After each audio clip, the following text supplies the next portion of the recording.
Alors je sais que c'est l'heure de la sieste normalement, mais je vais essayer de vous animer un petit peu par rapport au sujet que je vais vous présenter. On va parler conception. Alors le premier petit exercice, ne partez pas, ne partez pas. Premier petit exercice, ça va être gestuel. Est-ce que parmi vous, il y a des designers? Je vous inviterai à lever la main. Pas de designer. Est-ce qu'il y a des fabricants? Pas de fabricants. Super. Alors du coup, j'avais prévu de parler à des designers, mais ce qu'on va faire, c'est que je vais vous proposer de démocratiser ce que font les designers dans votre secteur d'activité, en tout cas dans le domaine de l'industrie et de la conception. Voilà, donc je vais finalement changer un peu ma veste et vous proposer une autre approche. Donc je suis Florian Berthelot, je suis directeur du pôle industrie chez F3DF, donc partenaire Autodesk. Alors Autodesk, c'est un éditeur logiciel. Alors pour certains, ça va vous parler. C'est l'éditeur de AutoCAD. Vous avez peut-être connu ces solutions. Voilà, donc sur la partie Autodesk, c'est des logiciels qui existent depuis déjà plusieurs années et ils ont grandi avec vos besoins, avec des solutions qui étaient purement 2D, avec le fameux AutoCAD, et qui est passé sur des solutions 3D, des solutions comme Revit, comme Inventor, peut-être ça vous parle également, et on arrive sur des solutions qui évoluent encore pour aller vers des choses encore plus collaboratives, pour faire en sorte que les équipes puissent travailler sur des modèles 3D. Donc aujourd'hui, ça concerne quel secteur d'activité? Alors, c'est des solutions qui interviennent dans le domaine de la construction, dans le domaine de l'industrie et dans le domaine de l'entertainment. Alors, vous n'avez peut-être pas connu Autodesk avant aujourd'hui, mais vous êtes venu en métro ou en RER et certainement que des pièces où ce métro était conçu avec des logiciels d'Autodesk. Hier soir, vous êtes allé au cinéma, vous êtes allé revoir Avatar avant que la prochaine édition arrive. Eh bien, ce sont des conceptions qui ont été faites avec des logiciels Autodesk également. Et je l'espère, parmi vous et parmi ces exposants, des montures ont été conçues avec ces outils de CAO. Alors, qu'est-ce qui se passe pour les designers aujourd'hui? Il y a de nombreux défis à relever et on en parlait sur les précédentes présentations. Je vais vous laisser un petit moment de vidéo et on en parle juste après.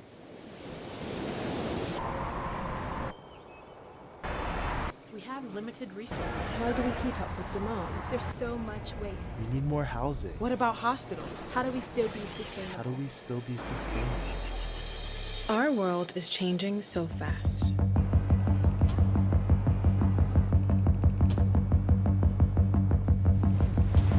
We look at this as the biggest design opportunity we've ever had.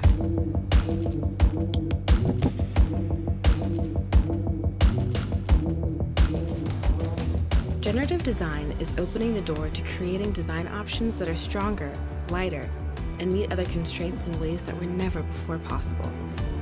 Drones are being used on construction sites to scan work as it's complete and ensure accuracy. And industries are working together in an effort to find ways to be better to our planet and maximize our resources.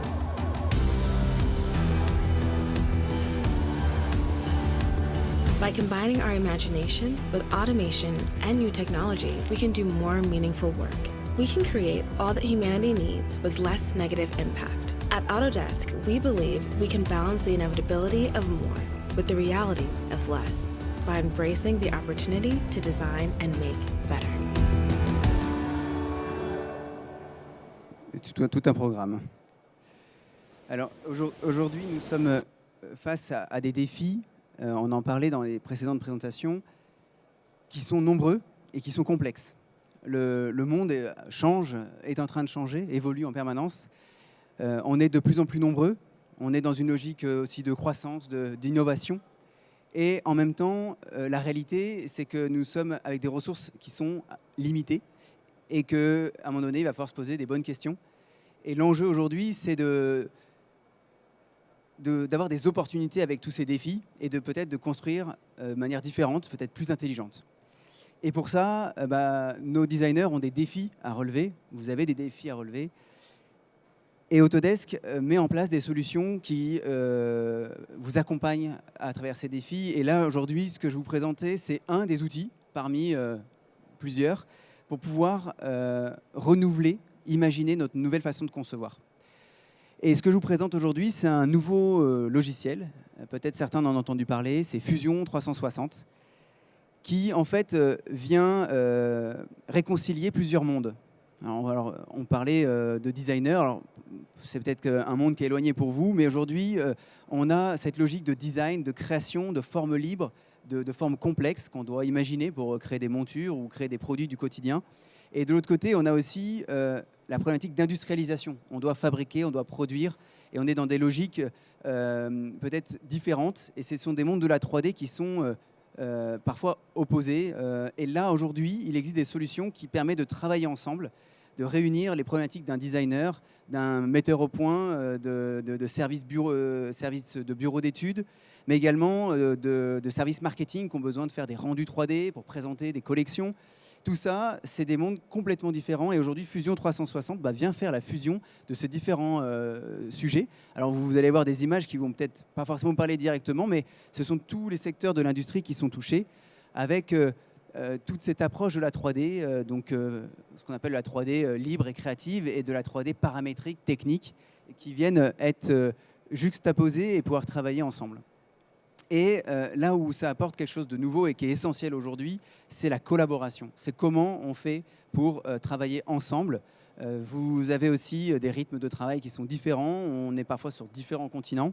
Et on doit pouvoir créer un design et qui puisse être revu par un manager qui est dans un autre pays, être annoté, commenté, faire évoluer le design tout au cours de sa conception pour, on en parlait tout à l'heure, faire un time to market plus rapide, où on a besoin de cette agilité, ces itérations. Et là, les outils doivent être forcément collaboratifs. Et ça passe par des outils qui sont aussi dans le cloud pour qu'on puisse effectivement être sur des plateformes très différentes. Ce sont des outils de conception qui vont intégrer aussi, non pas uniquement la partie design ou mécanique, mais également tout ce qui peut toucher l'électronique. Et j'ai vu défiler quelques speakers qui parlaient de produits connectés.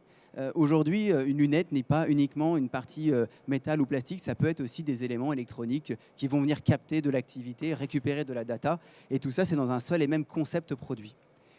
Et bien sûr, on est sur des produits où on a une responsabilité quand on va fabriquer. Il faut que ça puisse résister, il faut que ça puisse vivre dans le temps. Et tout ça, ça se prépare, ça se simule. Et c'est là où tous les outils de simulation sont dans la même solution pour que le concept soit travaillé de bout en bout. Et encore une fois, tout ça, c'est des choses qui existent. Mais qu'est-ce qui fait aujourd'hui l'avenir de la conception ? C'est de s'appuyer aussi sur ce qu'on voit autour de nous, qui est l'intelligence aussi, l'IA, l'intelligence artificielle par exemple, ou dans un côté complètement opposé, la nature. On pourrait aussi s'inspirer de la nature, le biomimétisme.